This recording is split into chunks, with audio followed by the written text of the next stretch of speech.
When I came outside, there was pretty large flames.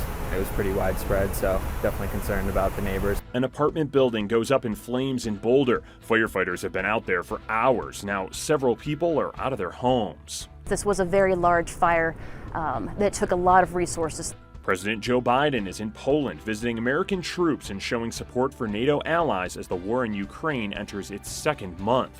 NATO has never been more united than it is today. His new plan to reduce the world's dependence on Russian energy. Putin has issued Russia's energy resources to coerce and manipulate its neighbors. Plus, RTD keeps canceling trips of the train line to DIA, and the agency says there's no easy solution to fixing that problem.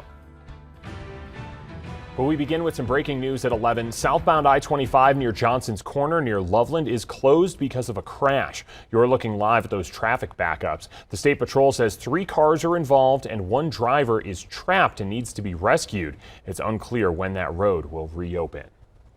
Flames were seen shooting out of an apartment building in Boulder earlier this morning. This happened at a complex near 28th and the Diagonal Highway. You can see all the smoke and firefighters there on scene trying to put out those flames. Denver 7's Jessica Crawford has been on scene all morning. Jessica, what do things look like out there now? So things have really changed from that startling scene that you just showed us. In fact, if you'll take a look, you can see that firefighters, yes, they are still here, but really no more flames, not a lot of smoke. At this point, they're really just working to put out hot spots, but they do ask residents here to stay away from the 2880 building as they continue to put out hot spots. And there is some debris on the ground as well as water. And so they do want people to stay away from there. We are going to give you a look, though, at what things were like a little bit earlier today. So at 4:53 this morning, the fire department did get calls about smoke and flames. The firefighters did arrive in minutes and they quickly evacuated the families. Thankfully, there were no injuries to the residents or firefighters. What we do know is that 24 families have sadly been displaced. Right now, firefighters, of course, working to put out the hot spots. They do say that a sprinkler system activated and was functional in this apartment, but still that fire got very widespread, creeping into the attic. They believe that it started in the upper part of the building, but they don't exactly know how. Here is, we spoke with a man a little bit earlier today who lives here at these apartments. Devastating fire. Kind of brought me back to the forest fires in Boulder earlier this year. It's definitely a welcoming community. We're going to do our best to help anyone we know in this building get through this, but from what I can tell, the building's pretty much destroyed and those people are going to have to move. And again, the good news here is that we have been told that there are no injuries that were related to this. The Red Cross is also helping to assist those 24 families that were displaced. Live in Boulder, I'm Jessica Crawford, Denver 7. Jessica, thank you. Investigators are trying to figure out how a fire started inside Empower Field. You're looking live at the stadium where things are a lot calmer right now than they were yesterday afternoon. Now, that fire happened again yesterday afternoon in a seating area under construction. Firefighters were able to get the fire out in about a half an hour. Investigators say damage could be into the millions of dollars. Now, the next event at Empower Field is Monster Jam on April 23rd. It's not clear if the fire will impact that. President Joe Biden is in Poland meeting with U.S. troops this morning. He's in Europe to show support for NATO allies as the war in Ukraine enters its second month. He's also expected to see the humanitarian crisis unfolding as a result of the war. As M. Wynn reports, the president's visit comes as allies prepare for more Russian attacks. President Biden, in a show of strength against Moscow, landing in Poland not far from the border with Ukraine, meeting with Polish leaders and the 82nd Airborne Division who are there to reassure NATO allies. On Saturday, he's planning to see firsthand how the country is coping with the growing humanitarian crisis. The president's trip coming as Poland and other Eastern European NATO allies prepare for possible Russian attacks on convoys of military supplies bound for Ukraine. This comes after the president's stop in Brussels, where he met with the European Commission president, announcing a joint plan to reduce Europe's dependence on Russian energy by stepping up U.S. supplies of liquid natural gas. I know that eliminating Russian gas will have costs for Europe, but it's not only the right thing to do from a moral standpoint, it's going to put us on a much stronger strategic footing. The president pledging another $1 billion in humanitarian aid for Ukraine, adding the U.S. would welcome up to 100,000 refugees, but didn't offer other specifics. Biden also announcing additional sanctions on members of Russia's Duma, the lower house of parliament, while warning Vladimir Putin against using chemical weapons in the war. We would respond if he uses it. The nature of the response would depend on the nature of the use. Although the Ukrainian resistance is strong in the north and east, a Russian official claims they're close to taking the war-torn city of Mariupol, saying Russia is here forever. M. Nguyen, ABC News, Washington. And we're seeing new video from Mariupol under siege. This video shows Russian troops fighting in the streets. The other video shows blown up cars on neighborhood streets. Ukrainian officials say about 300 people were killed during an airstrike at one of the city's theaters, making it the war's deadliest known attack on civilians. American troops conducting military exercises in Poland with NATO troops. 2,000 troops are stationed at the border there with Belarus. Now, these types of exercises happen twice a year, but this year that training has a bigger and different meaning with the war in Ukraine going on. The Pentagon is concerned the war could expand and that Russia could or would target military supplies in Poland.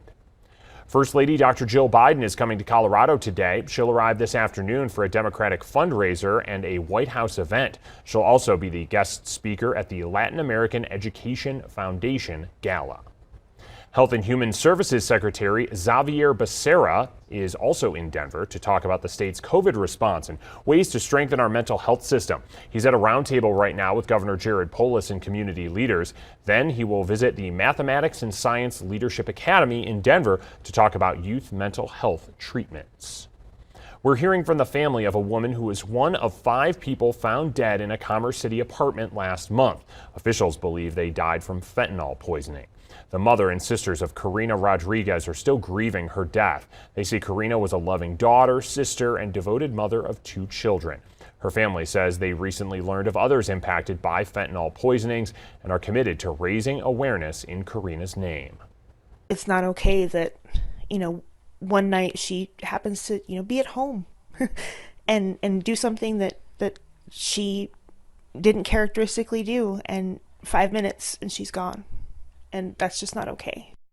Commerce City Police told Denver 7 the investigation into the death of Karina Rodriguez and those 4 others is ongoing. The police chief did meet with U.S. Attorney General Merrick Garland, who offered resources for the investigation. Colorado lawmakers announced a bipartisan bill yesterday addressing the rise in fentanyl deaths. It would increase penalties for people caught selling the drug, holding dealers liable for any deaths from the drugs they sell. It would also increase possession of 4 grams of fentanyl to a felony. The bill still needs to be formally introduced in the state legislature. The attorney for Aurora Police Chief Vanessa Wilson tells Denver 7 the chief has no plans to retire or resign, but that city manager Jim Twombly has asked her for an exit strategy. Sources told Denver 7 Investigates city leaders are forcing Wilson out. So far, city leaders are not confirming or denying our report. Chief Wilson is out of the country on vacation. Her attorney believes the discussion for an exit strategy right before she left was calculated.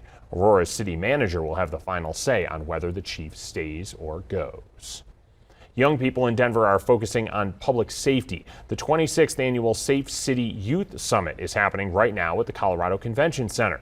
That summit's mission is to create a safe forum so people can discuss, address, and implement youth partnerships. It's hosted by the city's youth leadership team. RTD is canceling multiple trips on the A-Line again. We've seen several cancellations throughout this week. The trains go to the airport and the east side of Denver. The agency blames it on staffing issues. As Denver 7's Veronica Acosta reports, it will not be an easy fix. It is arguably one of the most important and most used lines. On average, during a weekday, nearly 13,000 people get on one of those A-Line trips. Yesterday, there were 8 of those trips canceled. This morning, at least another 8 as well. And those are going to and from Union Station, as well as the Denver International Airport. Those rides run every 15 minutes, usually. This week, many of them have been switched to every 30 minutes instead. And that's because those are commuter lines that require 2 crew members. If for some reason one of those crew members calls out sick or can't make it on time for their shift, then that line cannot run. RTD officials told us they try to switch staff around when they can, but of course, as you can imagine, that gets really difficult. And we do everything we can to fill that vacancy with a second crew member, but sometimes we just can't do that. So if somebody calls in or can't make their shift, it has a ripple effect because then we have to try and fill that spot. And if we can't, then that's when we have to drop the trip. One of the questions we asked RTD was why not take one of those second crew members from an N-line or a G-line train and move them over to the A-Line in order to be able to make those trips and make them work.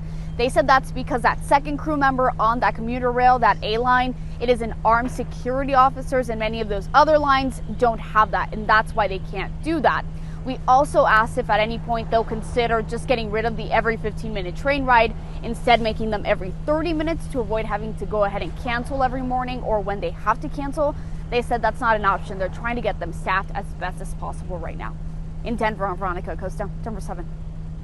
Coming up, the Supreme Court has an update on Justice Clarence Thomas's health, and a Colorado musician started playing on his porch during the pandemic, and he's gained a loyal new fan.